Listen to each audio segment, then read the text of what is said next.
अस्सलाम वालेकुम। आप लोग देख रहे हैं प्रोग्राम सुबह बखैर पाकिस्तान और मैं हूं सामिया राशिद। आप सबको बहुत बहुत सुबह बखैर, गुड मॉर्निंग। कैसे हैं आप लोग और कैसा गुजर रहा है आपका दिन?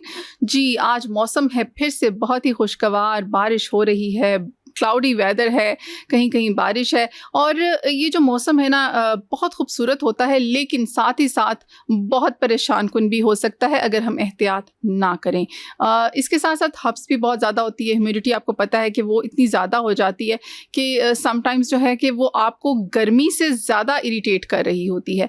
तो इस मौसम की ये जो चेंजिंग वेदर होता है, इसमें भी अपना ख़्याल रखना, बच्चों का ख़्याल रखना बहुत ज़रूरी है। इसमें और तरह की बीमारियाँ होती हैं जो फैल रही होती हैं, जैसे डायरिया हो गया और हम अगर मलेरिया की बात करें तो वो भी फैल सकता है। तो आपने अपनी बहुत ज़्यादा केयर करनी है। इस अच्छी-सी नसीहत के साथ और एडवाइस के साथ अपने शो को मूव ऑन करते हैं। हमारे साथ मौजूद हैं जी तलहा अकरम, रिपोर्टर हैं रोज़ न्यूज़ से। अस्सलाम वालेकुम। वालेकुम सलाम। जी, गंदम वाफ़िर मकदार में मौजूद है तो 1 मिलियन टन की हंगामी इम्पोर्ट क्यों? आखिर क्यों तलहा साहब? ये वो सवाल है जो मेरा ख़्याल है हर साल किसी न किसी सूरत में हमारे सामने आ ही जाता है। लेकिन इसका जवाब आज तक हमें सैटिस्फाई नहीं कर पाया। क्या कहेंगे आप? सबसे पहले बहुत शुक्रिया मुझे शो में लेने के लिए। बिल्कुल आपका सवाल बहुत अच्छा है और ये आप समेत, मेरे समेत, पाकिस्तान के किसानों समेत जो हुँ। आटा यूज़र हैं, जो क्योंकि गरीब तबका है, उसका ये सवाल है कि मुल्क में हमेशा गंदम का जो बहरान है, वो पैदा क्यों हो जाता है? हमें तो ये बताया जाता है कि मुल्क में आटा जो है वो गंदम वाफ़िर मिक़दार में मौजूद है, लेकिन फिर अचानक एक फैसला आता है, हम सुनते हैं कि गंदम जो है वो बाहर से इम्पोर्ट की जा रही है और इसी तरह अभी भी 1 मिलियन टन इमरजेंसी जो इम्पोर्ट है वो करने का फैसला किया गया। कल व्हीट बोर्ड का इजलास हुआ था वफाकी वजीर खुराक राना तनवीर हुसैन की क़यादत में और उन्होंने इजलास में ये फैसला किया गया कि पाकिस्तान को आइंदा आने वाले दिनों में खुराक की किल्लत से बचाने के लिए, आटे के बहरान से बचाने के लिए, कीमतों को इस्तेहकाम देने के लिए ये फैसला किया गया कि पाकिस्तान में 10 लाख जो टन है वो गंदम इंपोर्ट की जाएगी और इस जो इजलास हुआ इसमें तमाम जो मुतल्लिका स्टेक होल्डर थे वो इसमें शरीक हुए, सूबे शरीक हुए और सूबों ने वहां पर डिमांड ये सूबों को ये कहा गया कि सूबे जो है वो अपने काबीना से मंजूरी करवा कर दें कि वो जो उनको गंदम मिलेगी, जो 10 लाख टन आएगी, उसमें कितना कितना हिस्सा किस किस सूबे को मिलेगा और उसके मुतबाद उसके जवाब में वो जो पैसे देंगे वो किस तरह से करेंगे। तो ये सूबों को ये कहा गया कि वो अपनी काबीना से मंजूरी करवाएं और इसके साथ सिंध ने वहां पर इस इजलास में ये डिमांड की कि उसे जो 10 लाख टन गंदम इंपोर्ट की जा रही है वो उसमें से 5 लाख टन जो है वो उसको दी जाए। हालांकि इससे पहले जो सिंध है वो पास्को के जो रिजर्व है उनमें से 2 लाख टन ऑलरेडी ले चुके हैं। अब आते हैं आपके सवाल की तरफ। बहुत अच्छा सवाल किया आपने कि जब पाकिस्तान में गंदम पाई जाती, वाफर मिकदार में पाई जाती है, तो फिर लेने की जरूरत क्यों पेश आती है? और हर दफा बेसिकली कहानी शुरू होती है 2023 से। उस थोड़ा सा पहले मैं आपके सामने कुछ एदाद शुमार रखता हूँ तो चीजें क्लियर हो जाएंगी आपको। पाकिस्तान जो है वो 4.5 करोड़ एकड़ में से 2 करोड़ 40 लाख एकड़ पर गंदम जो काश करते हैं और हुँ। गंदम की फसल अगर अच्छी होती है तो बाकी जो फसलें हैं वो भी अच्छी होती हैं, वो इस पे डिपेंडेंट होती हैं। और 2023 में पाकिस्तान में गंदम का सरप्लस था, बम्पर क्रॉप खड़ी हुई थी और उस वक्त 35,87,000 टन जो है वो बाहर से गंदम को इंपोर्ट कर लिया गया। ऐसे वक्त में जब पाकिस्तान में बम्पर क्रॉप बोलते हैं जब अगले साल की गंदम भी उस साल में मौजूद होती है, उसको बम्पर क्रॉप बोला जाता है। तो उस बम्पर क्रॉप के होते हुए 35,87,000 टन गंदम को इंपोर्ट किया गया। तो उससे जो मामलात है 2024 में, खासकर इसमें एक और चीज भी आपके सामने मैं रखूंगा कि 2024 में सूबों को बगैर ऑन बोर्ड लिए, स्टेक होल्डर को बगैर ऑन बोर्ड लिए, गवर्नमेंट ऑफ पाकिस्तान ने आईएमएफ से कमिट किया कि जो वीट कमोडिटी है उसको आईएमएफ से तय कर लिया गया और उससे ये कहा गया गवर्नमेंट ऑफ पाकिस्तान की जानिब से आईएमएफ को कि हम मार्केट से निकल जाएंगे, यानी कि हम गंदम नहीं खरीदेंगे, हम जितना भी मामला है उसको जो रेगुलेट है उसको डी रेगुलेट करेंगे, निजी कंपनियां इसमें आएंगी, वो गंदम खरीदेंगी। तो ये सारा मामला आईएमएफ से कमिट कर लिया गया। और अब 2000 रवा साल की अगर बात करें, क्योंकि सूबा पंजाब यहाँ 70% जो गंदुम है वो काश की जाती है पाकिस्तान में। बिल्कुल। उस सूबे की अगर बात करें तो इस साल इस सूबे की जानिब से पॉलिसी अपनाई गई कि चूंकि गवर्नमेंट गंदुम नहीं लेगी, मामला रेगुलेट था, डीरेगुलेट कर दिया गया, तो निजी कंपनियां आई। 16 निजी कंपनियों को इसमें लाया गया और 16 में से 11 कंपनियां जिन्होंने क्वालिफाई किया कि वो इस साल जो है गवर्नमेंट की मदद से, गवर्नमेंट तो चूंकि इसमें हिस्सा नहीं लेगी, लेकिन वो किसानों से या दीगर जितनी है वहां से वो गंदुम खरीदेंगे। तो 16 में से 11 कंपनी जो है वो इसमें क्वालिफाई करती हैं। उन 11 कंपनियों को एग्रीगेटर कहा जाता है, जिनको तकरीबन 30 लाख टन जो मैट्रिक टन या टन जो गंदुम है वो खरीदने का हदफ दिया गया था। लेकिन अप्रैल तक जब पाकिस्तान में गंदुम पककर तैयार हो चुकी होती है, मार्केट में आ चुकी होती है, उस वक्त तक उन एग्रीगेटर के बैंकों से मामलात ही तय नहीं पाए थे। उनको जो लिक्विडिटी पेमेंट होनी थी वो ही नहीं तय पाई थी, और उसी की वजह से जो एग्रीगेटर है वो गंदुम उसकी क्या रीजन है तलहा साहब, क्यों नहीं हो पाई? उसके बहुत सारे रीजन है, क्योंकि ये मामला गवर्नमेंट इससे ओवरऑल निकल चुकी थी, गवर्नमेंट इसको ऑन बोर्ड नहीं ले रही थी और सारा का सारा मामला जो एग्रीगेटर को दे दिया गया। कुछ बैंकों की तरफ गए लेट है और कुछ बैंक जो है उधर से भी कुछ वजूहात आई, तो ये मिला जुला मामला था। गवर्नमेंट के बीच में इन्वॉल्व न होने की वजह से ये चीजें तय नहीं हो पाई और उसी की वजह से फिर गंदुम जो तय करदा हदफ था 30 लाख टन का वो नहीं खरीदा गया। और जब वो नहीं खरीदा गया तो अब ये सूरत हाल सामने हमें आई कि कल एक इजलास होता है, वफाकी वजीर खुराक राना तनवीर हुसैन की जेर सदारत, उसमें ये फैसला किया जाता है कि 10 लाख टन अब गंदुम इंपोर्ट की जा रही है। तो ये जो मिली जुली सारी हुई, जो आपने कहा मिला जुला ये सब कुछ हुआ, तो ये मिला जुला जो होता है ये आखिर हमेशा इस तरह ही क्यों होता है? ये हमेशा अच्छे काम के लिए क्यों नहीं होता? बस जी, पाकिस्तान की ये बदकिस्मती है। अगर मैं आपके सामने कोई थोड़ा इदादो शुमार रखूं आपके इसी जवाब के असना में, तो आप पाकिस्तान जो है वो दूध चौथे नंबर पर, दुनिया में चौथे नंबर पर दूध की पैदावार करने वाला मुल्क है। इसी तरह गंदुम छठे और 7वें नंबर पर दूध की पैदावार करने वाला मुल्क है। गन्ने और शुगर में पाकिस्तान 8वें से 9वें नंबर पर आता है जो इसकी पैदावार करता है। चावल 10वें नंबर पर, जबकि कीनू नंबर 1 पाकिस्तान ओवरऑल दुनिया में पहले नंबर पर है, जो कि कीनू की सबसे ज्यादा पैदावार करता है। और इस मुल्क में ये पैदावार कौन करता है? किसान करता है, जो कि रात को कभी 2 बजे पानी लगा रहा होता है, कभी दिन की तपती सूरज की धूप में वो जाकर कभी बीज बो रहा होता है। लेकिन इस वक्त पाकिस्तान में सबसे ज्यादा जो एक सेक्टर नेग्लेक्टेड है वो ज़राअत का सेक्टर है, जिसके ऊपर कोई तवज्जो नहीं दी जा रही। और ये ज़राअत के जो आगे तंजीमें हैं उनको यहाँ तक ये रसाई हासिल नहीं कि वो वज़ीर आज़म साहब के साथ जाकर लंच कर लें, डिनर कर लें, जहाज के साथ उनके साथ सफर कर लें।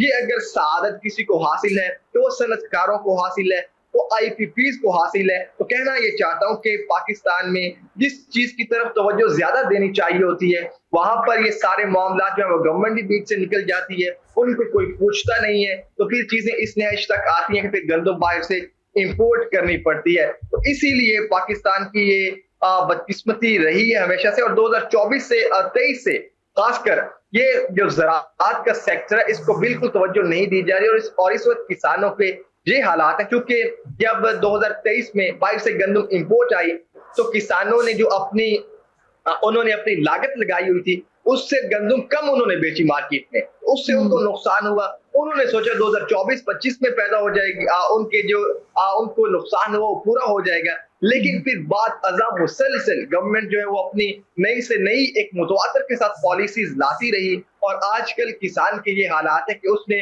गंदम को छोड़कर आलू की फसल को ज्यादा बोया, उसने दीगर जो सब्जियां हैं उनको ज्यादा बोया। लेकिन इस वक्त पाकिस्तान के कुछ हालात ऐसे हैं कि ना आलू बाहर जा सका, और आलू जो है वो यहाँ पर अकोड़े भाव में कहूंगा कि मंडियों में बिकता रहा। किसान इस वक्त इस हालत तक पहुंच चुका है और उसका जिम्मेदार कौन है ये कोई बताने को तैयार नहीं। बिल्कुल, ये जो आपने अभी रिपोर्ट शेयर की है गंदम के हवाले से, बहुत दुख होता है कि ज़राअत के ऊपर अभी तक हम उसी तरह बैठे हैं, कोई तवज्जो नहीं है, कोई देख नहीं रहा। और आपने कहा कि 7वें नंबर पर आ रहा है पाकिस्तान गंदम की पैदावार में, और फिर ये हालात हैं। तो अल्लाह जाने कि क्या मैं कहूँ और क्या ना कहूँ, अल्फाज जो हैं वो साथ छोड़ देते हैं, क्योंकि जितने भी हम सख्त अल्फाज इस्तेमाल करें या कुछ भी कह दें, कोई असर तो होता ही नहीं इन पर। आपको क्या लगता है कि कभी कोई ऐसी पॉलिसी इन फ्यूचर आएगी या कोई हुकूमत इसके ऊपर अब कुछ करेगी, कोई एक्शन लेगी, या कोई हुकूमती जो लीडर हैं, हमारे सरबराह जो बैठे हुए हैं, उनमें से किसी को एहसास हुआ है कि ये क्यों हो रहा है, कैसे हो रहा है, हम थोड़ा सा इसके ऊपर कोई पॉलिसी या स्ट्रेटजी बनाएं अपनी? देखिए, अभी रात को किसान इतिहाद के जो सदर हैं वो एक निजी टीवी चैनल के प्रोग्राम में आए हुए थे। बड़ी तफसीलन गुफ्तगू की उन्होंने वहां पर। ओवरऑल सारा मामला 2023 से लेके अब तक का जो सिनेरियो है वो ओवरऑल खुल के आवाम के सामने रखा कि उनके साथ हो क्या रहा है। और उन्होंने यहाँ पर ये भी कहा, वहां पर ये कहा कि अभी तक इस सारी सूरत हाल के बावजूद जब गवर्नमेंट को ये नौबत आ चुकी कि एग्रीगेटर बनाई गई, 16 में से 11 कंपनी जो है वो क्वालिफाई करती हैं कि ये जो है पूरी गवर्नमेंट सपोर्ट के साथ ये जाएंगी और यहाँ खरीदारी करेंगी, वो अपना मकसद हासिल नहीं कर पाई, हदफ हासिल नहीं कर पाई, और अब गंदम इंपोर्ट की जा रही है। इस सारी सूरत हाल के बाद भी उनसे किसी ने कोई राब्ता नहीं किया। और जिस तरह मैंने आपको कहा कि पंजाब 70% पैदावार करता है गंदम की, और सबसे ज्यादा रकबे पर एकड़ के लिहाज से पाकिस्तान में गंदम काश्त की जाती है, तो इस सूबे की जो वज़ीर आला है उन्होंने अपने दौरे इक़्तिदार में किसी किसान इत्तेहाद के साथ या किसानों की तंजीम के साथ या ओवरऑल किसानों के साथ, काश्तकारों के साथ इवन एक सिंगल मुलाकात भी नहीं की है। तो जब इस तरह की पॉलिसीज होंगी, इस तरह से एक सेक्टर को निगलेक्ट किया जाएगा, तो उससे जो आपने कहा कि बस अल्फाज नहीं है, यही कह सकते हैं कि आपका एक एग्रीकल्चरल इकोनॉमी है, आप एक एग्रीकल्चरल कंट्री है, और उसमें आपका ज़राअत का सेक्टर इतना ज्यादा निगलेक्टेड है। और इस सारी सूरत हाल के बावजूद जब किसान के हालात बहुत ज्यादा कमजोर है, बहुत ज्यादा इस वक्त रोने लायक, मैं ये कहूंगा कि हम तो चूंकि पंजाब के इलाके से ताल्लुक भी रखते हैं, तो नजर आता है कि किसान के साथ हो क्या रहा है। इस सारी सूरत हाल के बाद भी काश्तकारों से कोई राब्ता नहीं किया गया। ओके जी, आप लोगों ने रिपोर्ट सुनी, thank you so much. Talha ने आपके साथ रिपोर्ट शेयर की, और वही बात है, हम सिर्फ उम्मीद कर सकते हैं, दुआ कर सकते हैं कि जी ये चीज़ें हमारे मुल्क में फ़िक्स हो जाएं, एटलीस्ट ये तो फ़िक्स हो जाएं। तो जी साथ ही हम आपको न्यूज़ आपके साथ शेयर करेंगे। वेस्ट इंडीज़ ने पाकिस्तान को 90 रन से जो है वो शिकस्त दे दी है। त्रोबा के ब्रायन लारा क्रिकेट स्टेडियम में जारी मैच में वेस्ट इंडियन बॉलर्स ने पाकिस्तानी बैटिंग लाइन की धज्जियां उड़ा दी। 211 रन्स के ताकुब में कौमी टीम 120 रन्स पर ढेर हो गई।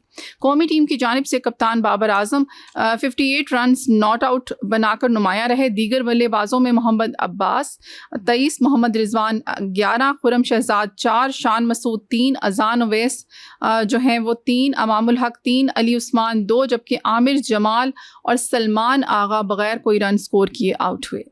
वेस्ट इंडीज़ की जानिब से जेडन सेल्स ने 5 खिलाड़ियों को आउट किया। जस्टिन ग्रीव्स और कमारोच ने 2-2, जबकि शमार जोसेफ ने 1 विकेट हासिल की। इससे कबल चौथे रोज़ मेज़बान टीम ने 126 रन्स जो हैं वो 7 खिलाड़ी आउट से खेल का आगाज़ किया, और 181 पर 210 रन्स की बढ़तरी के साथ पूरी टीम पवेलियन जो है वो लूट गई। अच्छा जी, सॉरी, पवेलियन लौट गई। अच्छा जी, ये जो है ये थी वेस्ट इंडीज़ के हवाले से ख़बर जो हमने आपके साथ शेयर की, और सबको पता भी है कि पाकिस्तान को जो है वो शिकस्त हुई है, लेकिन थोड़ी बुरी तरह हुई है। 90 रन से शिकस्त हुई है, और जो केमारोच और शेमा जोसेफ हैं उन्होंने 8वीं विकेट के लिए 61 रन की शराकत कायम की। दोनों ने बिलतरतीब 18 और 38 रन स्कोर किए। जो मेलवारेकन 14 रन बनाकर आउट हुए, जबकि जेडन सेल्स 6 रन बनाकर नॉट आउट रहे। पाकिस्तान की जानिब से मोहम्मद अब्बास ने 5 विकेट्स हासिल की। खुरम शहजाद और मोहम्मद अली ने 2-2 और आमिर जमाल ने 1 खिलाड़ी को आउट किया। तो जी क्रिकेट के जो शायकीन हैं उनके लिए ये जो है थोड़ा सा क्या कहें हम, दुखी और बहुत ही ज़्यादा दुखी होंगे, बल्कि नो डाउट। और हमारे मुल्क में ये जो खेल है बड़े शौक़ से देखा जाता है, और बड़े अरसे से हमारी ख्वाहिश है कि हम भी जीतें, हमारी टीम जीते, कोई नाम बने जिस तरह पहले हुआ करता था, जो कि अनफॉर्चुनेटली अब नहीं हो पा रहा। इसकी बहुत सारी रीज़न्स हैं, या क्या रीज़न है ये तो अब क्रिकेट टीम ही बता सकती है। एनीहो, नेक्स्ट न्यूज़ आपके साथ शेयर करते बढ़ते हैं, मशरिक़ वस्ता में नया महाज खुल गया। तेल तनसीबात पर हमलों के बाद सऊदी अरब की इराक पर जवाबी कार्रवाई। ईरान ईरान नवाज मलेशिया के मखसूस ठिकानों को निशाना बनाया गया। मेजर जनरल तुर्की अल-मालकी, सऊदी अरब ने अपनी तेल तनसीबात पर ड्रोन हमलों के बाद जवाबी कार्रवाई करते हुए इराक में मौजूद ईरान नवाज मलेशियाओं के मखसूस ठिकानों को निशाना बनाने का ऐलान किया है। अरब मीडिया के मुताबिक सऊदी अरब की ये कार्रवाई अमरीकी सेंट्रल कमांड सेनेटकॉम के मुकम्मल ताउन और राब्ते के साथ अंजाम दी गई। सऊदी वजारत दिफा के सरकारी तर्जुमान मेजर जनरल तुर्की अल-मालकी ने अपने बयान में कहा कि मुमलिकत की मसला अफवाज ने इराक में उन अहदाफ को निशाना बनाया जो सऊदी अरब की अहम तेल तनसीबात पर हमलों में मुलव्वस अनासर से मुंसलिक थे। अरब मीडिया के मुताबिक सऊदी रायल फ़ज़ाइया ने इराक में 4 मकामात पर हमले किए। उनमें बसरा, वासत, करबला और नैनीवी का मैदान शामिल है। सऊदी फोर्सेस के तर्जुमान का कहना है कि इराक में मौजूद ईरान नवाज मलेशिया मुसलसल सऊदी अरब के खिलाफ कार्रवाइयों को जारी रखे हुए है, जिनको अब जवाब दिया जा रहा है। उनका कहना था कि ये कार्रवाई कौमी सलामती, तवानाई के बुनियादी ढांचे और इक्तसादी मफादात के तहफ़्फ़ुज़ के लिए की गई है। तो जी, मैं आपको बताती चलूँ कि सऊदी वजारत ख़ारजा ने भी कार्रवाई की तस्दीक करते हुए कहा है कि इराक में मखसूस अहदाफ को निशाना बनाना बैनुल अक़वामी कानून और अक़वाम मुत्तहिदा के चार्टर के आर्टिकल 51 के तहत हासिल हक दिफा खुद के मुताबिक किया गया है। यानी कि सऊदी वजारत ख़ारजा की तरफ से ये बयान आया है कि ये उनका हक है और ये जो है अक़वाम मुत्तहिदा के जो चार्टर के आर्टिकल है, आर्टिकल 51 जो है, उसके तहत ये एक्ट लिया गया है। वजारत ख़ारजा के बयान में जो इल्ज़ाम आयद किया गया कि ईरान की हमायत याफ्ता मलेशियाओं ने इराक से ड्रोन हमले करके सऊदी तेल तनसीबात को निशाना बनाया, जिसके बाद ये महदूद और हतवी कार्रवाई की गई है। सऊदी हुकूमत ने अपने बयान में कहा कि मुमलिकत खित्ते में कशीदगी बढ़ाने की ख्वाह नहीं, ताहम अगर इसकी सलामती, खुद मुख्तारी या कौमी मफादात को ख़तरा लाहक हुआ तो दिफा के लिए हर ज़रूरी कदम उठाया जाएगा। और इस सारी सूरत हाल से जो हम सब देख रहे हैं इस खित्ते में, वो हमें अमन कम और ये चीज़ें जो हैं ये ज़्यादा होती नज़र आ रही हैं। जितनी हमारी कोशिशें थी, जितनी पाकिस्तान ने कोशिशें की पूरी दुनिया में कि हम अमन की तरफ जाएं, ग्लोबली हम ग्लोबल लेवल पर जो है हम अमन को लेकर आएँ, पीस हो जाए, लेकिन आप देखें कि ये लड़ाई बढ़ते बढ़ते कहाँ पहुँच चुकी है। अब सऊदी अरब और इराक के दरमियान भी ये सिलसिला शुरू हो चुका है। एक ईरान और इज़राइल, ये सारा जो फसादी इज़राइल है ना हम कहेंगे, और ये जो इज़राइल इस खित्ते में और इंडिया बैठा हुआ है, ये कभी अमन नहीं चाहता और ना ये अमन होने देगा। और इसी वजह से ये बढ़ते बढ़ते वहाँ चली गई है जहाँ पर इसका तसव्वुर भी नहीं किया जा सकता था। आपस में इस खित्ते के जो दोस्त ममालिक थे वो आपस में लड़ने लग गए हैं। आखिर ये लड़ाई कहाँ तक जाएगी और इसका अंजाम क्या होगा? क्या ये वर्ल्ड वॉर लेकर आएगी, क्या लेकर आएगी? बहुत सारे सवालात हैं जो हमारे जहनों में अक्सर गूंजते हैं। लेकिन आप देखिए, दुनिया में काम हो रहे हैं, दुनिया चल रही है, लेकिन इसके साथ साथ ये जो लड़ाइयाँ और जंगें शुरू हो गई हैं छोटे छोटे लेवल्स पर, ये भी अपने साथ साथ चल रही हैं। और इसी तरह जब जंगें होती हैं तो शुरू इसी तरह से होती हैं, उसके बाद बढ़ती हैं। और हम यही दुआ करते हैं कि ये बढ़े मत, ये यहीं पर ख़त्म हो जाए। और आई विश कि ट्रंप कोई सेंसिबल डिसीजन ले ले, क्योंकि इस वक्त अमेरिका का रोल जो है वो बहुत इम्पॉर्टेंट है। इसके साथ अगर हम देखें यहाँ पर इस खित्ते में जो इम्पॉर्टेंट रोल्स हैं वो चाइना का है। पाकिस्तान अपना रोल अल्हम्दुलिल्लाह बहुत अच्छा प्ले कर रहा है ऑलरेडी, और रशिया और अगर चाइना इसके ऊपर क्या रिएक्शन लेंगे और वो इस खित्ते में क्या इस लड़ाई को बढ़ने देंगे या कोई ऐसा एक्शन लेंगे कि ये लड़ाई, ये फसाद, ये जंग यहीं ख़त्म हो जाए, और इज़राइल आखिर कब बाज आएगा? ये बहुत सारी बातें हैं जिसके ऊपर हम डिस्कशंस करते रहते हैं और अपने शोज़ में और सारा दिन न्यूज़ में भी हम इसके ऊपर तबसरा करते रहते हैं। हमारे साथ बहुत सारे गेस्ट भी आते हैं। बातें आप लोगों के साथ चलती रहेंगी, गपशप चलती रहेगी। टाइम होता है एक छोटी सी न्यूज़ ब्रेक का। स्टे ट्यून, मिलते हैं after the break. Welcome back. हम आ चुके हैं वापस और हमें ज्वाइन किया है जी राव मोहम्मद अफजल खान ने, प्रोफेसर हैं, एनालिस्ट है। अस्सलाम वालेकुम। वालेकुम अस्सलाम, क्या हाल है? आप ठीक हैं? जी अल्हम्दुलिल्लाह राव साहब, हम भी ठीक हैं। लेकिन ये हमारे खित्ते में ये जो जंग है ये कहीं से कहीं जा रही है और किसी और तरह ही अब नज़र आ रही है। अब सऊदी अरब और इराक में जो है वो एक महाज खड़ा हो चुका है जंग का। तो क्या कहेंगे इस हवाले से?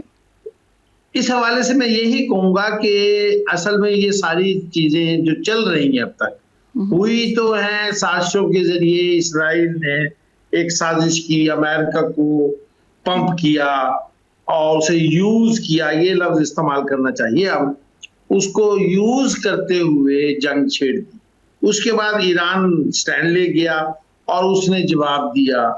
उसके बाद अब सूरत अच्छा हाल ये है। राव साहब सॉरी टू इंटरप्ट यू, लेकिन आपने कहा यूज किया, तो आपको नहीं लगता ट्रम्प ने भी वो जैसे वो एक डस्टबिन लगे होते हैं और उस पर लिखा होता है यूज मी, तो उसने लिखा होता है अपने ऊपर के यूज मी, तो वो यूज हो अच्छा, रहा है। वो ये चूंकि हम ये इस्तेमाल नहीं कर सकते क्योंकि गैर पार्लिमानी ना हो जाए, लेकिन हकीकत ये है, हाँ, चूंकि हमें तो मोहतात रहना होता है ना। बट माय पॉइंट इज हम दैट कि अपनी कोई यूज सरकार की होना जबान में- चाहेगा तो यूज करेगा ना, कोई उसको, कोई यूज ही नहीं होना चाहेगा हाँ तो जी। कैसे यूज किया जा सकता है? इसमें कोई शक ही नहीं कि उसे यूज भी किया और वो बेवकूफ बना। और वो अब कल आपने देखा कि नेतन्याहू और ट्रम्प की मुलाकात हुई, और ट्रम्प ने यही जो मैंने अल्फाज कहे हैं इनडायरेक्ट उसने इसका एतराफ किया। उसने ये कहा कि नेतन्याहू मुझे नई नई मालूमात ला के देता है और उसका मकसद ये है कि मैं जंग से निकल न सकूं और ये जंग जारी रहे।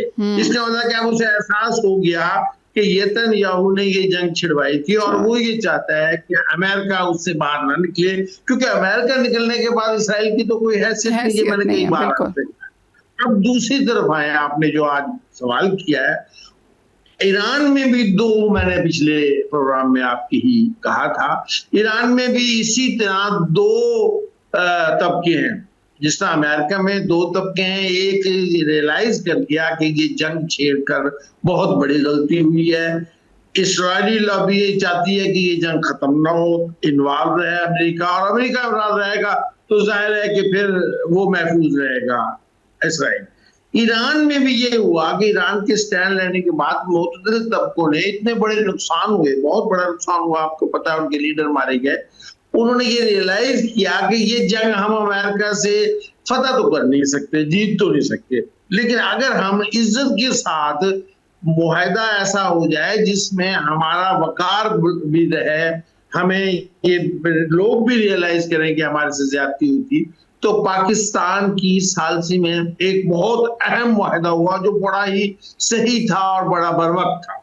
अब दो अवामिल बैक शुरू हो गए, उधर से इस्राएली लॉबी और इधर से ईरान में वो लॉबी जो किसी सूरत में भी अमन नहीं चाहती, किसी सूरत में भी नहीं चाहती कि ये अमन हो। वो दोनों जौन से हैं जंग के खिलाफ काम करने लगे, और वहीं से ये जंग में रोज जो आप सुनते हैं खिलाफ वर्जी। अब मुझे एक शक हो रहा है, अभी आपने जो एक बात कही कि अब सऊदी अरब में जाकर इराक से ईरान नवाज कुछ तबकों ने हमले किए। जाहिर है जब आप किसी पे हमले करेंगे, ये सुनने बड़ी अहम बात है कि फिर वो जवाबन आप पे बमबारी करेगा। तो मेरा सवाल ये है सब अब दानिशमंद लोगों से जो पॉलिटिक्स में है, इंटरनेशनल पॉलिटिक्स में, कि कहीं इसराइल और वो तबका जो ईरान में भी जंग नहीं चाहता, एक तो नहीं, ये सवाल अब जरा करना पड़ेगा। उससे पहले ये जंग नहीं रुकेगी जब तक ये साबित ना हो जाए और ये प्रूव ना हो जाए कि अब दो तबके ऐसे हैं जो हर सूरत में दुनिया को बादामनी में रखना चाहते हैं, और वो इसराइल है और वो तबका है ईरान में जो खिलाफ है अमन के। तो ये अभी इस बहस को अभी शुरू नहीं किया, करना चाहिए, क्योंकि कहाँ देखे ना, कहाँ सऊदी अरब, कहाँ ईरान नवाज मलेशिया, वो जौन सी है इराक में, उन्होंने जा वहां पे।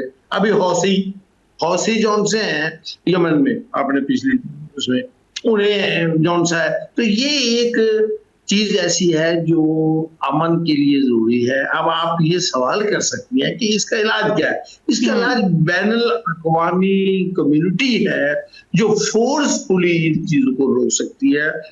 बदकिस्मती से यूएनओ गैर फाल हो गई। वो बड़ा अहम अदारा था कि अगर वो पास करती एक ऐसी करारदाद में कोई मुल्क अब जो भी जंग करेगा, जिस तरह से भी होगा, हम उसे बैन कर देंगे, उस पर पाबंदी ऐसी हो जाएंगी, उस पर कोई भी मुल्क अमल नहीं करेगा, फिर ये सारी चीजें हो जाती। अब कोई मुल्क तो ऐसा रहा ही नहीं अक़वाम मुत्तहिदा में, क्योंकि आपको पता है कि अमेरिकन तो वीटो कर सकता है, उसको करारदाद मंजूर नहीं होगी अगर वो। तो मेरा अपना ये ख्याल है कि अब जरूरत है कि वो ब्लॉक जो अमन चाहता है दुनिया में और पूरी दुनिया की ताईद उसको हासिल है, वो ब्लॉक है पाकिस्तान, चाइना, रूस, तुर्की, मिस्र, यूरोपियन ममालिक इवन, और वो तमाम ममालिक जिन्होंने अमेरिका की भी हिमायत नहीं की, वो चाहते हैं कि अमन चाहिए हमारे लोगों के लिए, इस दुनिया की तरक्की के लिए, सेफ्टी के लिए, और बेमकसद जंग थी। आपको पता है ये बेमकसद जंग थी, तो अब दूसरी तरफ से भी बेमकसद ये जंग को मतलब खत्म होने से रोका जा रहा है। इन लोगों को सर्व करने के लिए कम्युनिटी ऑफ द वर्ल्ड वो अब एक होगी, ये फिर ही रुकेंगे, अब ये फिर रुक जाएंगे आराम से। चलें जी, अल्लाह करे ऐसे ही हो। अच्छा, इसमें अभी ट्रंप ने भी धमकी दी है दोबारा से, वैसे तो वो धमकियां देता रहता है, लेकिन उसने कहा है कि ईरान अगर मुआहदा नहीं करेगा तो पिकेक्स पहाड़ी जोहरी तनसीबात को निशाना बनाया जाएगा, और उसने ये भी कहा कि 2 घंटों से कम वक्त में बड़े पुल और 1 दिन में जोहरी तनसीबात हम तबाह कर देंगे। इसके हवाले से क्या कहेंगे आप? ये देखें ना, अभी आपने खुद ही तो कह दिया कि वो तो धमकियां देता रहता है, और वो धमकी पे अमल दरामद कर भी देगा। तो क्या है, जब जंग हो गई तो जब ओखली में सर दिया तो अब मूसलों से क्या डरना, अब मूसले तो पड़ेंगे, वो मार देगा बम, वो जहां जितना उनका बस चलेगा वो उन ममालिक पर। देखें, मैं अभी थोड़ा सा सियासी तौर पे ये सोच रहा हूँ कि वो ममालिक जहां अमेरिकन अड्डे थे वहां तो ईरान बमबारी कर रहा है। मेरा जरा सवाल को बड़ा गौर सुने, जंग छेड़ी इसराइल ने और अमेरिका ने, ईरान अब इसराइल पर बम क्यों नहीं मार रहा, उसका जवाब मुझे कोई नहीं दे पा रहा। क्यों नहीं मार रहा इसराइल पर जाकर बम? देखें, ये जंग तो इसराइल ने छेड़ी, इसमें तो नहीं कि इसराइल खुफिया हाथ था, इसराइल ने पाकिस्तान जंग छेड़ी। मुआहदा हुआ अमेरिका और ईरान के दरमियान कि आइंदा से जंग नहीं होगी और ये हम करेंगे। अब वो कुवैत पे भी हमला कर रहा है, वो उर्दन पे भी आपने सुन लिया हमले कर रहा है, और ईरानी मलेशिया के लोग जो से अब सऊदी अरब को भी मुलव्वस कर रहे हैं। इसराइल चाहता है कि किसी तरीके से ये जंग खत्म ना हो, वो चाहता है कि अमेरिका निकले। तो बात ये है कि अगर जंग में इसराइल मुलव्वस है तो इसराइल पर क्यों नहीं मिसाइल मारे? मिसाइलों ने कोई तबाह नहीं कर देना इसराइल को। जब ईरान पे मिसाइल गिर रहे हैं तो जो कुवैत पे गुजर सकते हैं, इसलिए ये कह करके वहां पे अमेरिकन अड्डे हैं, बिल्कुल ठीक है, तो फिर इसराइल पे तो पूरा अमेरिका है, वहां क्यों नहीं मार रहे? तो ये चीजें सवालात जो हैं अब उभर रहे हैं दुनिया में, और कोई नहीं, इनका जवाब एक ही है कि अब बड़ी ताकतें, पूरी दुनिया ये सोच ले कि अगर दुनिया ने एग्जिस्ट करना है तो इकट्ठे होकर, बाकी ये भी सब सेट हो जाएंगे, अमेरिका भी सेट हो जाएगा, इसराइल भी सेट हो जाएगा, ईरान को भी समझ आ जाएगी, ईरान में जंग करने वालों को भी समझ आ जाएगी, अगर वो अमन के दाई ममालिक की बात को अगर ना माने और अब फोर्सफुली का लफ्ज़ इस्तेमाल कर रहा हूँ, वो इन पर पाबंदी लगा दें, इन सबको रोक दें। इवन अमेरिका, अब दुनिया हिम्मत करे और अमेरिका जिस तरह कहता है मैं इतना टैरिफ लगा दूंगा, इतना वो भी कहे भी अगर जंग किसी ने भी की, हम आपसे तजारत नहीं करेंगे, आपसे कोई ताल्लुक नहीं रखेंगे। अगर ये करेंगे तो दुनिया आइंदा के लिए अमन से चलेगी, और अगर ये नहीं कर पाए और जिसकी मर्जी है जब चाहे जंग छेड़ दे, तो जब आपको पता है कि इससे नुकसान किसे हो रहा है? नुकसान तो दुनिया को हो रहा है। ये जो हुर्मुज की आप सुनते हैं, हुर्मुज तो मसला नहीं था ना, ये जंग हुर्मुज के उस पर तो नहीं शुरू हुई, लेकिन दुनिया की इक़्तिसादियात का ये आलम हो गया कि तेल की कीमतें कभी चढ़ रही हैं, कभी उतर रही हैं, स्टॉक मार्केट कभी बैठ रही है, कभी उठ रही है। तो ये सारी चीजें आहिस्ता आहिस्ता दुनिया को, इकोनॉमी की खोखला कर रही है। तो अब दुनिया को चाहिए कि स्टैंड ले ले बस। अगर जिस दिन स्टैंड ले लिया, मैं देखता हूं कि कैसे तो अमेरिका जाके वो बमबारी कर देता है, कैसे ईरान के वो लोग जौन से वो किसी जगह बेमकसद बमबारी करते हैं। और अगर करनी है तो वो अमेरिका जौन सा है, ये जो धमकी ना दे कर ले, वो जब जंग हो गई ना तो वो क्यों नहीं तबाह कर रहा वो पहाड़ियां, और जौन सा ईरान है क्यों इसराइल को तबाह नहीं कर रहा? ये सवाल का जवाब हम ढूंढी। इसराइल को तबाह क्यों नहीं कर रहा? पता है ना इसराइल वजह जी करे। अच्छा राव साहब, ओमान को अगर हम देखें, उसने भी एक नया मंसूबा पेश कर दिया है और जिसके ऊपर ईरान ने जो है उसे मुस्तरद किया, उसके हवाले से क्या कहेंगे? हाँ, बात वही है। बात यह है कि जो भी अमन और सही से मुनासिब या मुतदिल बात करता है, हर कोई दूसरा अपने मफाद को मद्देनजर रखते हुए उसे मुस्तरद कर देता है। ओमान का मंसूबा जो था वो भी एक यही था, तकरीबन मिलता जुलता। उसमें ईरान की भी बातें मानी जा रही थी कि इसे बैनुल-अक़वामी तौर पर मिलकर एक, असल में हुर्मुज़ वाला मामला तो कॉन्सिक्वेंसेस है ना, काज ऑफ वार तो नहीं था ना, काज ऑफ वार तो वो हमें हुआ। लेकिन अब ये जब हो गया है तो इसको हल करने के लिए अब डिफरेंट तरीके से उसे डील करना पड़ेगा। ये जो आपका मुआहिदा अमन पाकिस्तान की सालसी में हुआ था, उसमें भी मुज़ाकरात शुरू थे। मुज़ाकरात अगर होते रहते तो ये सारे हल उसमें भी इन्वॉल्व हो जाते आहिस्ता आहिस्ता, लेकिन वो जंग फिर दोबारा शुरू करने की कोशिश की जा रही है। वैसे एक बात बता दूं, ये सारी जो मैंने इतनी तकरीर की है, ये कोई अब कुछ नहीं होता। वो 2 पुल तोड़ देगा तो तोड़ देगा पहले, वो और बड़े बम पहाड़ों पे मार देगा तो वहां कुछ नहीं, ये सब गुफ्तगू है। और ये जो उनसे हैं ईरान वाले, अब ये हर उस छोटे ममालिक पे 2, 4, 10 मिसाइल मारे रखेंगे। ये आलमी जंग अब नहीं होती, अब होगी आलमी तौर पर रुकेगी, जो मैंने पहले बात। और रोकने के लिए मुझे लगता है कि अक़वाम मुत्तहिदा खत्म होगी और एक नई अक़वाम मुत्तहिदा बनेगी, इसमें सारी दुनिया शामिल होगी।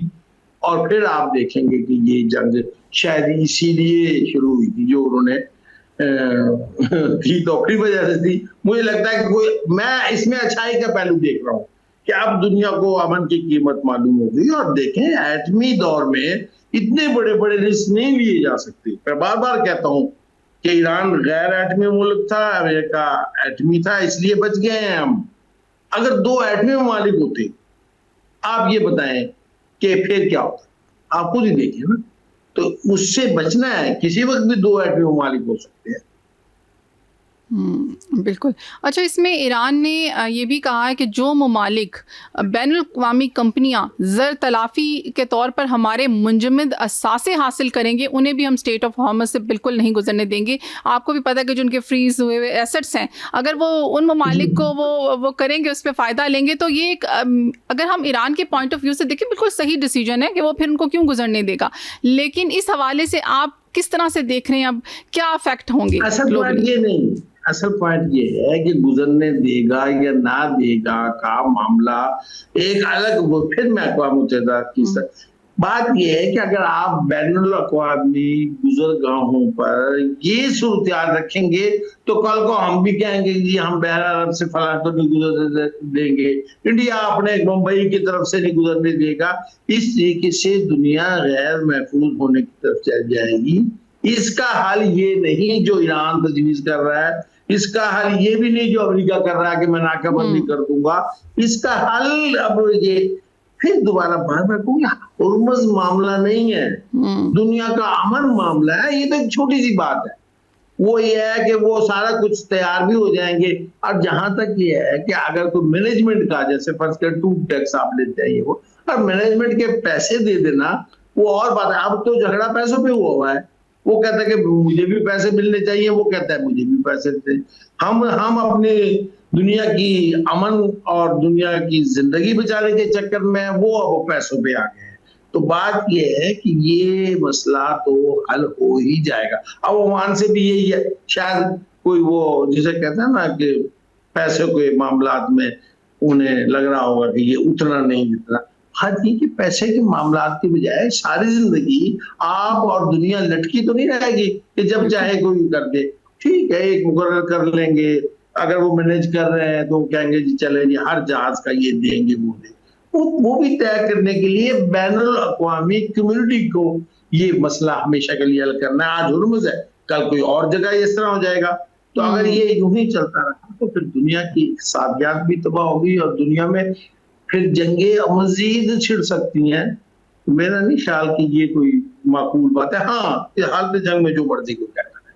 अभी इन नारों को, इन बातों को आप ना लें जब तक कि ये फाइनल ना हो जाए। और ये फाइनल हो जाएंगी, बिल्कुल हो जाएंगी। मुझे पूरा यकीन है कि ये फाइनल हो जाएंगी। दुनिया बिल्कुल स्टेक पे है और बड़ी सीरियस देख रही है कि किस तरीके से इन लोगों को अकल दी जाए। जी और हो सकता है कोई भी यूरोप भी इकट्ठा हो जाए, दुनिया भी इकट्ठे हो जाए, वो कहते हैं आओ भाई तू रोक के देख, कोई भी नहीं, ये उस तरफ जा रही है बात कि तू रोक के देख, तू नाकाबंदी करके देख, हम देखते हैं कि हमारे जहाज को तू कैसे रोकता है।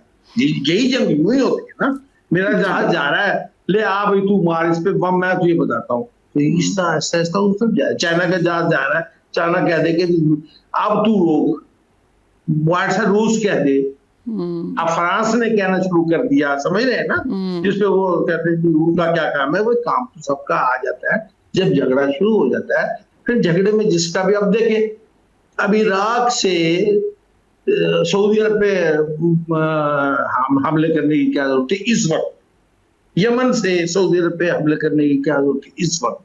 ये सारी चीजें रोकनी पड़ेंगी अगर दुनिया जरा समझ के। अब ये दुनिया को जरूरत है, समझे। अच्छा, इस सारी सूरत हाल में चाइना को आप किस तरह से देख रहे हैं, क्योंकि इस दफा उसने थोड़ी सी खामोशी इख्तियार की हुई है, क्या कहते हैं आप? वो खामोशी नहीं, वो एग्जैक्टली चाइना हो, बाकी ममालिक हो, यूरोप पूरा हो, कनाडा हो, फ्रांस, सारे यही सोच रहे हैं कि ये मामला वही ये जो है रोज फलाने धमकी दे दी, पर ये उनका मामला नहीं है। उन चाइना के लिए या रशिया के लिए मैं ये मार दूंगा, मैं तुझे मार दूंगा। मामला ये है कि क्या इस तरीके से अगर चलता रहा तो काहे का ट्रेड होगा, काहे की चाइना तरक्की करेगा, कैसे सी पैक चलेगा, कैसे दुनिया की तिजारत चलेगी। ये सारी चीजें एक रूल्स एंड रेगुलेशन, जैसे कहते हैं जंगल का कानून अगर दुनिया में आता है तो फिर जंगल के कानून में कुछ भी नहीं होता ना। जैसे मुल्क नहीं चलते इस तरह दुनिया भी नहीं चलेगी। तो ये चाइना बड़ा मुदब्बर तरीके से, और चाइना की इकोनॉमी जो है वो तकरीबन दुनिया पे छा गई है, वो अपना कोई नुकसान नहीं चाहेगा, कोई नहीं चाहेगा। तो वो यही सोच रहे हैं, जो मेरी गुफ्तगू है कि इसको कैसे ऐसे तरीके से हल कर लिया जाए, चाहे वो खुद चाइना अगर गलत करना चाहे तो सारी दुनिया का अगर नहीं करना। ये एक मुल्क की बदमाशी से स्टार्ट होने वाली चीजों को रोकने के लिए पूरी दुनिया एक हो और ऐसा रूल और रेगुलेशन जो इम्प्लीमेंट भी होते हो। एग्जैक्टली इस वक्त की दुनिया का हाल ये है जैसे हमारे मुल्क का रहा है। जैसे मैं कहता रहा हूँ कि हमारे मुल्क में तमाम कानून अच्छे हैं लेकिन इम्प्लीमेंटेशन नहीं है। इसी तरह दुनिया में अब यही सूरत होगी, कानून तो सबको पता है क्या है, लेकिन इम्प्लीमेंट करने वाला अदारा खत्म हो गया है। यूएनओ और वो जो सिक्योरिटी काउंसिल थी वो खत्म हो गई है। देखिए गजा में ये कहां से स्टार्ट हुआ, ये मत भूलें कि ये कॉन्सिक्वेंसेस हैं जो अब आ रहे हैं। असल में अक़वाम मुत्तहिदा खत्म हुई जब इसराइल ने गजा में 60,000 लोग मार दिए, अमेरिका उसमें साथ था और कोई कुछ ना कर सका, चुप करके बैठे रहे खामोश। ये उसके कॉन्सिक्वेंसेस हैं, ये उसके नतायज हैं जो अब दुनिया भुगत रही है। मैं आपको बता दूं, फिर उन्हें आदत पड़ गई इसराइल ने जब ये कर लिया कि 60,000 बंदे मार दिए और कोई पूछने वाले थे, उसने कहा अमेरिका को भी चल 2 दिन की बात है, आज ईरान को खत्म कर लेते हैं, हमारा ग्रेटर इसराइल बन जाएगा। तो एक अमेरिका दुनिया का मुदब्बिर और बड़ा बनने का दावा करता है और इतना अहमक तो कोई आम बंदा भी नहीं होता, आम छोटा सा मुल्क भी नहीं होता।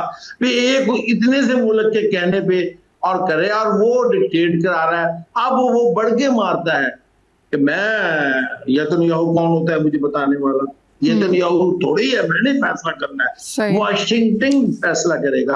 ओ भाई दुनिया पे नेतन्याहू ने साबित कर दिया कि फैसला नेतन्याहू ही कर रहा है, तू नहीं कर रहा। अब प्रूफ तो तूने करना है ना। ये बढ़ के, ये जिस तरह की बढ़ के है ना, मैं ये कर दूंगा, ये भी बढ़क है। इसराइल की लॉबी इतनी मजबूत है कि ये हिल नहीं पा रहा। अमेरिका का सदर, अमेरिका की वो लोग जो अमेरिका प्रो अमेरिका है और अमेरिका का मुस्तकबिल सही चाहते हैं, वो हिल नहीं पा रहे। इतनी ग्रिप है इसराइली और यहूदी लॉबी की अमेरिका पर, तो ये अब बिल्कुल ऐसे ही ओके फायर जिसे कहते हैं ना कर रहा है। वो फोके फायर में मैं ये जो इतनी बड़ी बातें की हैं, इसमें अमेरिका आइसोलेट नहीं होगा। अमेरिका भी उस ब्लॉक का हिस्सा बनने वाला है जो अमन ही चाहेगा, क्योंकि मेजॉरिटी अमेरिका की भी अमन चाहती है, मेजॉरिटी तमाम ममालिक के साथ अमेरिका की भी अमन चाहती है, मेजॉरिटी ईरान की भी अमन चाहती है, आपको भी पता है। बिल्कुल, मेजॉरिटी ईरान की भी अमन चाहती है, ताकि अब जिंदगी के कारोबार जब भी है आइंदा चले और तदारुक हो, लोग पढ़ें, लोग ट्रेड करें, सारे चाहते हैं। तो ये है कि ये अभी तक निकला नहीं है ट्रम्प इसराइल के चंगल से, और हाथ पैर मार रहा है, लेकिन ये बढ़त की हद तक रहता है, अगले दिन करता वही है, पीछे लॉबी इतनी मजबूत है, करता वही है जो समझ। ट्रू।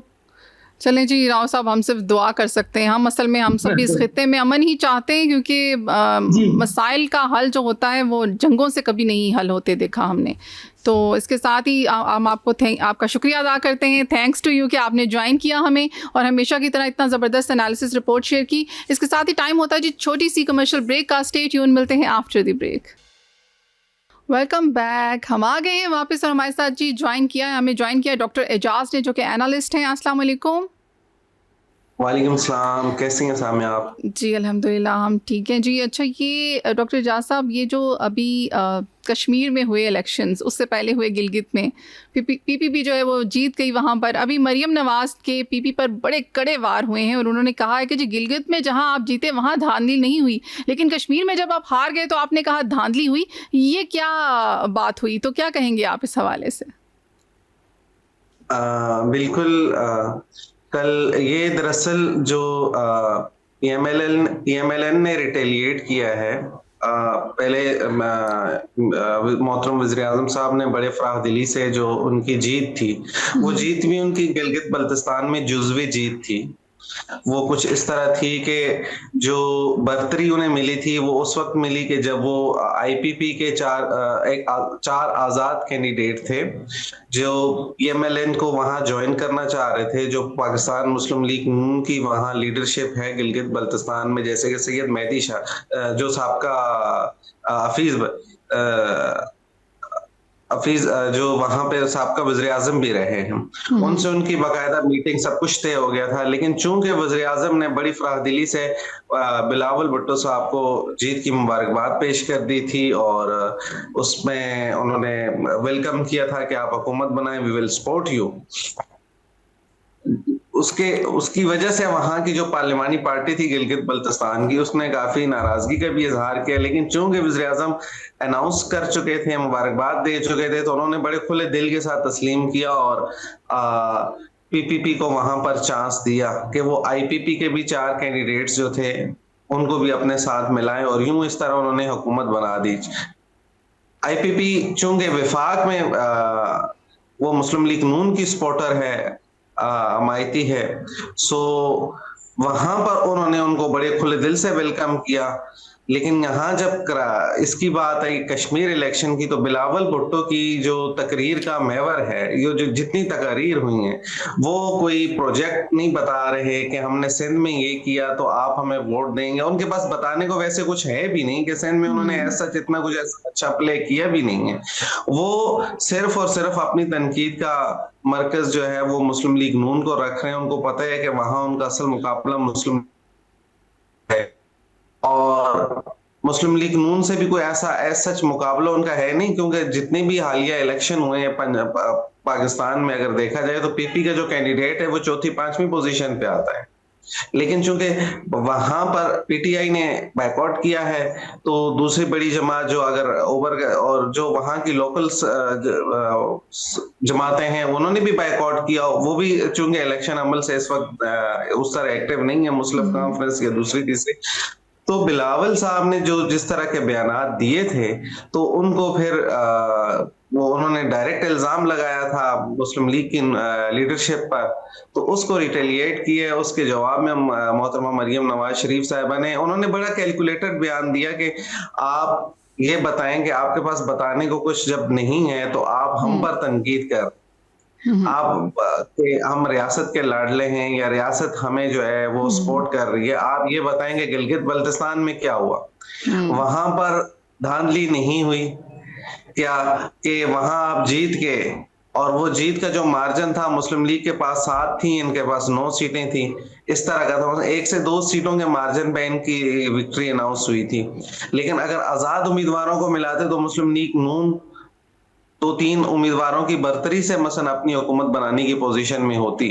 लेकिन मुस्लिम लीग नून ने रवायतन, जैसे बलूचिस्तान में 2013 की असेंबली में उन्होंने वहां का जो मुकामी कैंडिडेट था, वहां की जो मुकामी सियासी जमातें थी उनको सपोर्ट किया, या पीटीआई को वहां सपोर्ट किया, जब केपीके में उनकी 2013 में बड़े आराम से हुकूमत बना सकते थे मुस्लिम लीग केपी में। लेकिन यहाँ भी मुस्लिम लीग नून ने सपोर्ट किया पीपीपी को कि आप हुकूमत बनाए, लेकिन उनको यहाँ भी हुकूमत चाहिए। अब जहां उनकी हुकूमतें हैं वहां उनसे परफॉर्म तो हो नहीं सकते हैं। सिंध उनके पास है पिछले 17-18 सालों से। बिल्कुल। अब बताएं सिंध में इन्होंने क्या किया है? नहीं, उनका क्वेश्चन भी यही है, उनका क्वेश्चन भी यही है कि 17 साल से आपके पास सिंध की हुकूमत है, क्या मंसूबा लाए आप, क्या किया? और यहाँ पर जो वोटिंग हुई है वो कह रही है कि जी यहाँ जो कश्मीर के लोगों ने वोट दिया वो ग्रीन बस को वोट दिया, वो मेट्रो को, ट्रेन को वोट दिया है, वो दानिश स्कूल को वोट दिया है, साफ सुथरे पंजाब को वोट दिया है। उन्होंने पॉइंट आउट किया है उन्होंने। देखिए, अभी तो मैं एक वफाकी वजीर को सुन रहा था, वो ये कहने लगे कि भाई मरियम नवाज ने जो हमारी कैंपेन थी, पहले हम स्पीच की प्रिपरेशन करते थे कि हमने वहां जाके बोलना क्या है, लेकिन जब आप वोट मांगने जाते हैं आप ये तो नहीं कहते कि भाई आप हमें वोट दो। पहले कहा जाता था कि आप हमें वोट दो, हम ये कर देंगे वो कर दें। अब लोग बड़े शातिर हैं, वो पूछते भी हैं, अच्छा इससे पहले भी आपने ये वादा किया था, उससे पहले भी आपने ये वादा किया। बिल्कुल। तो वजीर साहब कहने लगे कि भाई हमें बड़ी आसानी, मरियम नवाज ने बड़ी आसानी कर दी है कि इतने ज्यादा प्रोजेक्ट्स वो अपने 2.5 साल पंजाब का जो उनका हुकूमत का वो एक दौर है उसमें लेकर आई हैं कि हम उन प्रोजेक्ट्स को गिनवाते हैं। ना सिर्फ वो प्रोजेक्ट्स ऐसा है कि शुरू हुए, बल्कि वो मुकम्मल हो चुके हैं।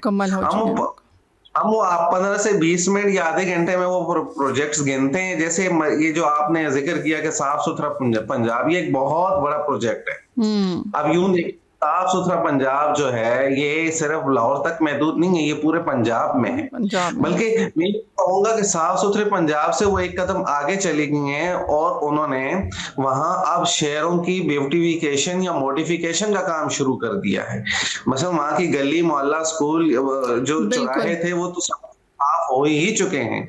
अब उन्होंने ब्यूटिफिकेशन पर काम कर दिया है कि कहीं अगर, अब ये देखें ना कि वहां वो अब उन्होंने ये पॉलिसी दी है कि भाई एक अगर मार्केट है तो उसमें एक जैसे साइन बोर्ड लगेंगे, उसमें एक जैसे बिल बोर्ड्स लगेंगे, उसमें एक जैसे आपका भी जो भी ट्रेड का या किसी भी चीज का बिजनेस का बोर्ड होगा वो एक जैसे ही आएगा। मसलन ये वो एक स्टेप आगे चली गई हैं कि आप पहले ये कहते थे कि यार यहाँ कूड़ा कचरा नहीं करो, गलियां पक्की होनी चाहिए, रोड पक्की होनी चाहिए, लेकिन उनसे वो निकल के वो आगे। तो इस तरह ग्रीन बसेस है वहां पे, ये मेट्रो ट्रेन, वो तो खैर ये तो पुराने प्रोजेक्ट हैं। उसके अलावा जो ग्रॉस रूट लेवल पे पब्लिक के लिए उन्होंने किए, जो घरों की स्कीम उन्होंने शुरू की है, ना सिर्फ ये बल्कि वहां 2 लाख से करीब ऊपर घर उन्होंने बना कर दिए हैं या उनके आसान साथ में कर्ज दिए हैं। स्कॉलरशिप प्रोग्राम है, लैपटॉप स्कीम है। अच्छा, इसके अलावा जो उनका रेवेन्यू का सिस्टम था उसको ऑनलाइन कर दिया, उसमें बड़ी वो मॉडिफिकेशन लेकर आए, बड़ी वो चेंजेस लेकर आएंगे जिससे आम बंदा, आम आवाम या आम लोग जो है उससे फायदा उठा रहा है।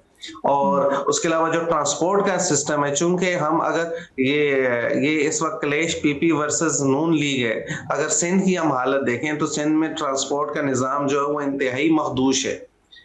इनसे एक येलो लाइन, एक जो बीआरटी थी वो पिछले 4 सालों में 2019 में 65 बिलियन, मतलब 65 बिलियन की लागत से इस रोड ने बनना था, इस सड़क ने बनना था, इस रूट ने बनना था।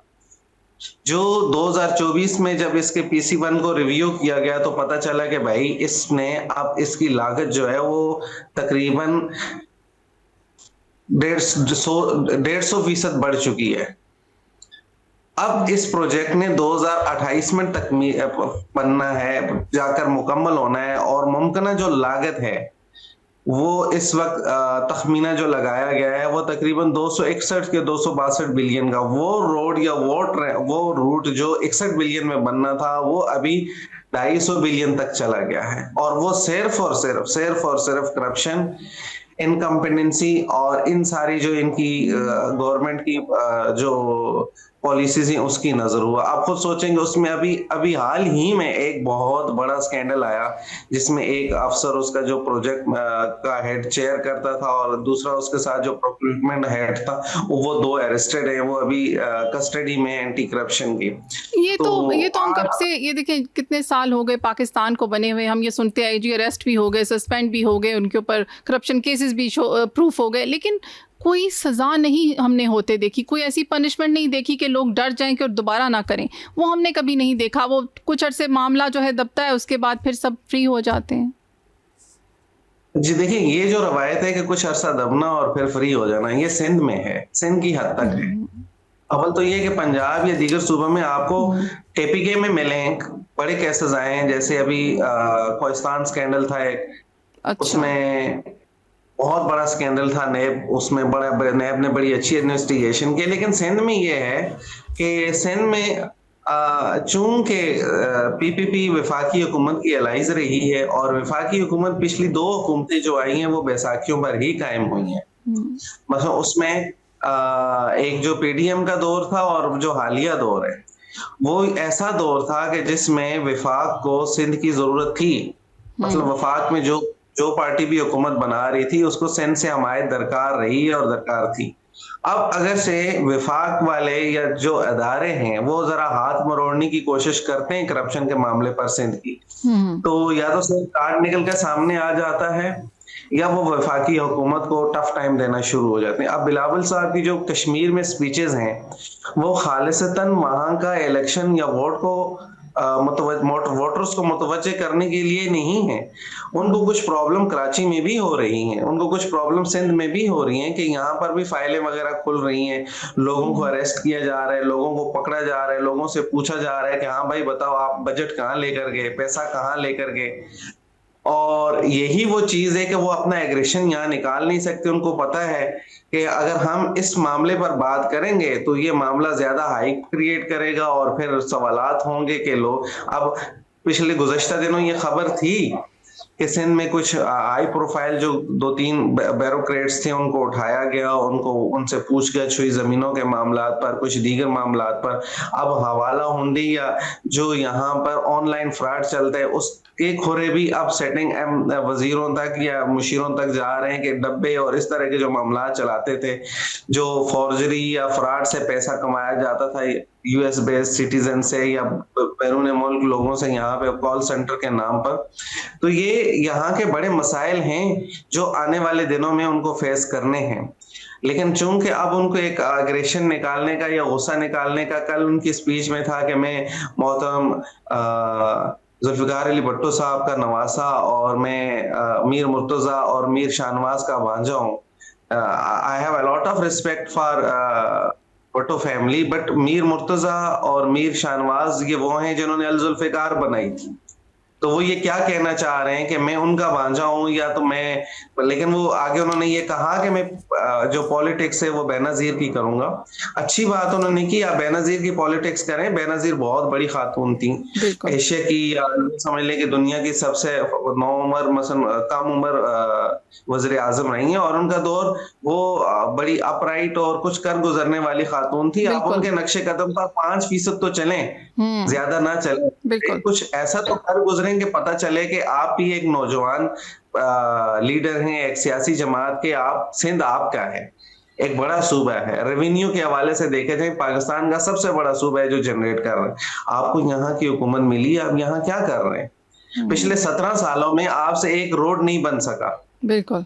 एक आपने पब्लिक प्राइवेट पार्टनरशिप के तहत रोड बनाया और उसके आपने इतने चर्चे किए, जो शराय भुट्टो बनाया है, उससे आम बंदा जो एक आम जिसे कराची का वो के वो रोड्स बनने चाहिए, इससे आबादियां एक दूसरे से कनेक्ट होती हैं, लोगों के सफरी मसाइल हल होते हैं। लेकिन वो मसलन आम शख्स या आम शहरी या आम बंदे की या वो मलीर मेमन गोट के या वो यूं समय मलीर के किसी पख्तून की या किसी रेडीबान की या किसी जो आम लोग यूनिवर्सिटी कॉलेज, उनका वो रोड नहीं है। वो सिर्फ सरमायादार तबके का था, वो जो डिफेंस डीएचए वगैरह से निकलते, जिनको हैदराबाद जाना होता था, सिंध जाना होता था, अंदरून सिंध जाना होता था, वो वहां से शॉर्टकट लेते हैं। वो शहर की पखराहट से, शहर के रोड ट्रैफिक जैम से, इन सारी चीजों से आजाद हो वो बिल्कुल निकलते हैं। या जिन्होंने एयरपोर्ट आना जाना होता है टूवर्ड डीएचए, वो उन लोगों में से वो एक सरमायादार या अपर क्लास के लिए था। गो कि फिर भी हम उसको वेलकम करते हैं। लेकिन आम बंदे के लिए एक यूनिवर्सिटी रोड जो था, आपने उसको भी खोद के रख दिया है, वो भी बनने का नाम नहीं दे रहा है। आपके जो MNAs MPAs इस वक्त जाके बैठे हुए हैं अपना कश्मीर में, आप उनसे अगर ये कह देते कि 2-2 किलोमीटर, ये 21 किलोमीटर का ट्रैक था, ये जो रोड बनना है 21 किलोमीटर के लगभग का, आप MNA को अगर असाइन कर देते या MPA को असाइन कर दो कि भाई आपने हर वीक में जाकर देखना है कि क्या प्रोग्रेस है इसका, बिल्कुल। तो यकीन जानिए कि वहां अब वो कंपनी जो पहले जो कंपनी थी, उसके बाद अब जो FW है, उन्होंने अपनी मर्जी से, जहां आप पब्लिक को एक वो कर सकते हैं, कंपेंसेट कर सकते हैं, या पब्लिक को थोड़ा सा रिलीफ देने के लिए एक मामूली सी डाइवर्जन जो है वो आप दे सकते हैं 1-2 किलोमीटर के बाद, वो 8-8, 9-9 किलोमीटर के बाद है। मतलब आपने बिल्कुल रोड के उस पार जाना है, लेकिन आप ही 5-6 किलोमीटर घूम के दूसरी जगह से वापस वहां पर आएंगे। तो उसके अलावा भी वहां पर बड़े मसाइल हैं। एक यूनिवर्सिटी रोड की मैं मिसाल दे रहा हूँ कि आप अगर से चाहते कि भाई आपने इसको शहर को या यहाँ की आवाम को किसी किस्म का रिलीफ देना है, तो आप यूं दे सकते थे, बजाय इसके कि आप वहां जाकर उनसे तकरीर, बल्कि वो सैर सपाटे करवाएं, आप उनको यहाँ असाइन कर दें। तो जो मरियम नवाज की तनकीद थी वो बिल्कुल बजा थी कि आप हमारे साथ तरक्की का म्यार तय कर लेना कि तनकीद करनी है। आप जातियात पर आते हैं, आप पर्सनल हो जाते हैं, आप कहते हैं जी आप एस्टेब्लिशमेंट इनको सपोर्ट कर रही है, आप कहते हैं जी रियासत क्यों ना सपोर्ट करे। रियासत को मैं कहता हूँ सपोर्ट करना चाहिए। देखिए, रियासत अगर 2017 में उस वक्त की सियासी हुकूमत को सपोर्ट करती, तो जो कुछ उसके बाद हुआ, 2017 में डॉलर आपका 100 के अंदर था, पेट्रोल की प्राइसेस इतनी ज्यादा नहीं थी, बिजली की प्राइसेस नहीं थी, अमन था, आश्ती थी, हर तरफ सुकून ही सुकून था, महंगाई नहीं थी। लेकिन रियासत चूंकि उस वक्त थोड़ा कंप्रोमाइज होगी, और उसके बाद हमने देखा कि क्या खेल खेला गया। तो अब मैं ये समझता हूँ कि अगर रियासत जो सियासी हुकूमत है उसकी पुष्ट पर है, और सियासी हुकूमत ऑनेस्ट है, दयानतदार है, वो कुछ कर गुजरती है। अब देखें, मुस्लिम लीग नून ने बड़े PDM दौर से ऐसे इनिशिएटिव लिए जिसमें उनका वोट बैंक कम हुआ है। उन्होंने महंगाई या दीगर चीजों पर सिर्फ इस दिवालिया होने से बचने के लिए कुछ मेजरमेंट लिए, उन मेजरमेंट्स को लेकर उन्होंने अपना वोट बैंक तक कंप्रोमाइज किया, लेकिन फिर भी आवाम उनके साथ है। अब कश्मीर के इलेक्शन में आप देख लें, अभी तो सिर्फ एक डिवीजन का इलेक्शन हुआ है कि आप एक भारी अक्सरियत से आप निकल कर सामने आए हैं। तो आपको एक म्यार तय कर लेना चाहिए कि तनकीद करनी है, तनकीद किस चीज को लेकर करनी है। 17 साल के बाद भी आपके पास कोई एक बड़ा प्रोजेक्ट नहीं है। आप देखें, BISP Benazir income support programme है जो इनका ही शुरू किया हुआ है। अब उसमें ये चीज सामने आई है कि एक खातून है जिसके कोई 50 के करीब शौहर है। करप्शन का ये म्यार है कि वहां आप वफाकी हुकूमत अपनी मर्जी का वहां चेयरमैन नहीं लगा सकती, उसमें जो हायरिंग होती है वो PP की मर्जी से होती है। अब एक खातून है, उसके 50 के करीब शौहर है। ये खबर नेशनल मीडिया में भी आई, और अच्छे जो अखबार थे, बड़े अखबारों में भी ये चीज छपी है कि करप्शन में वहां ये हो रहा है कि वो जो गरीब गुरबा बेवाएं, उनका पैसा जो है वो इस तरह लोगों में तकसीम हो रहा है। तो सिंध में तो इन्होंने बजट को बस वो अपना तिजोरी समझ रखा है PPP ने, वो जब चाहे जिस तरह चाहे उसको अपने मकासद में, अपने उन चीजों में यूज करती है। अब खुद देखेंगे, एक सेटिंग मिनिस्टर वो ये कह रहे हैं कि मेरे महकमे में 20 अरब रुपए की करप्शन हुई है और मैं किसी को नहीं बख्शूंगा। एक सेटिंग मिनिस्टर कह रहा है कि मेरे महकमे में करप्शन हुई है 20 अरब रुपए आराम की से हुई कह है। देते हैं ना हम, जब भी कोई अकाउंटेबिलिटी का टाइम होता है कि जी इतने अरब की, इतने अरब कहाँ से आते हैं? मतलब आम आवाम ने तो, गरीब ने देखे भी नहीं कि उनका टैक्स का पैसा जो है वो कहाँ जा रहा है।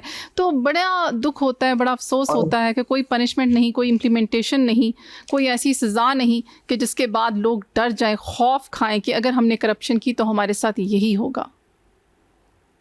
बिल्कुल। और मैं हैरान हूं इस बात पर कि नैब, एफआईए या दीगर जो इदारे हैं उन्होंने उस पर बिल्कुल भी एक्शन नहीं लिया। एक एडमिट कर रहा है एक मिनिस्टर, बड़े अच्छे, मतलब वो साख के मिनिस्टर है, 30 अरब रुपए की करप्शन हुई है और मैं नहीं छोड़ूंगा, मेरे ऊपर बहुत ज्यादा प्रेशर है। उन्होंने अपनी मजबूरियां भी गिनवाई और ये आयादा भी किया कि मैंने ये 1.5-2 माह पुरानी बात है, लेकिन किसी जो प्रोबिंग एजेंसी है लाइक नैब है, एफआईए या दीगर किसी ने, इवन एंटी करप्शन चूंकि वो है ही सिंध गवर्नमेंट का इदारा और वो एक कंप्रोमाइज पोजीशन में है, वो मनपसंद लोगों को या जहां आपका कोई वो बन रहा होता है, कहीं स्टेक इन्वॉल्व और होता है सिंध गवर्नमेंट का, उस तरह वो नहीं जाता है। जिस मामले को दबाना होता है, जिस मामले को मेन स्ट्रीम मीडिया में नहीं आने देता है, या जहां डर हो कि नैब पहुंच जाएगा या एफआईआर आ जाएगी तो वहां एंटी करप्शन उसको टेक ओवर कर लेते हैं।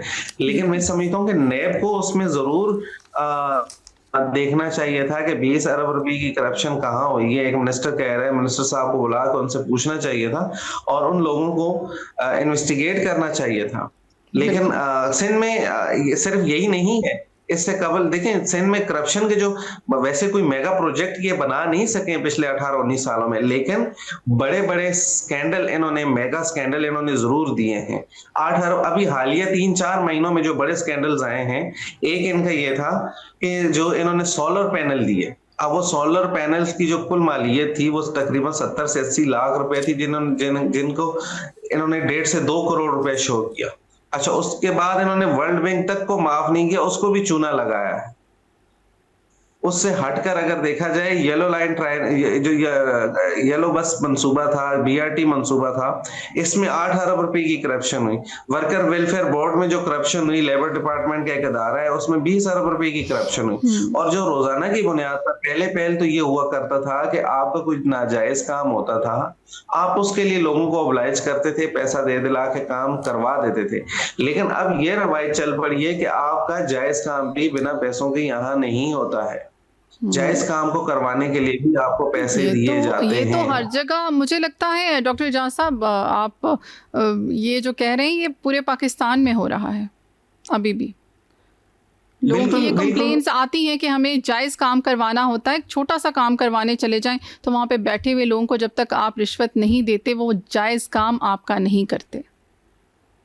बिल्कुल होता होगा, लेकिन हम चूंकि सिंध में इस चीज को बड़े उससे देख रहे हैं, बल्कि ये चीज अब बाकायदा हिस्सा बन चुकी है। बल्कि इन्होंने सिर्फ अब क्या है कि पहले तो ये होता था कि आप लोगों को अप्रोच करते थे, इदारे के अंदर एक आध बंदा होता था जो करीबी होता था किसी अफसर का जो काम करवा रहा। अब बाकायदा इन्होंने बड़ी आसानी कर दी है।